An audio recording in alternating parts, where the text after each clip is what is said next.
సెట్స్లో మీరే హీరోయిన్ కదా మీరు. అవును. మీరు సహజ నటైనా లేకపోతే ఆర్ట్ ఫిల్మ్స్ చేసినా మీరు హీరోయిన్.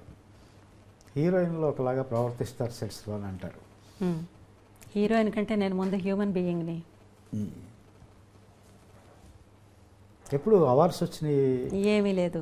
నేను ఒక యావరేజ్ మిడిల్ క్లాస్ ఫ్యామిలీలో నుంచి వచ్చిన అమ్మాయిని. నేను 2 బస్సులు మారి బస్సులో వెళ్ళేదాన్ని నేను ఫిల్మ్ ఇన్స్టిట్యూట్కి. థియేటర్స్కి వెళ్ళి అది ఇన్స్టిట్యూట్కి వెళ్ళినప్పుడు అండి. అది తర్వాత అయినా నా లైఫ్ స్టైల్ని నేను మార్చుకోలేదండి. నేను కాయగూరలకు వెళ్ళినా సరే బేరం ఆడే తీసుకుంటాను. లైఫ్ స్టైల్ని నేను మార్చుకోలేదు.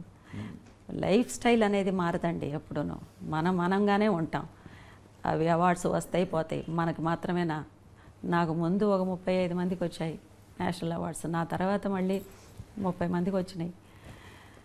సో అవన్నీ సక్సెస్ వస్తుంది, వెళ్ళిపోతూ ఉంటుంది. మనంగానే నా ఐడెంటిటీని మాత్రం నేను ఏ రోజు నేను లూజ్ చేసుకోలేదు. I want to live with my identity. If I lose my identity and my conscience, I am nothing in this world.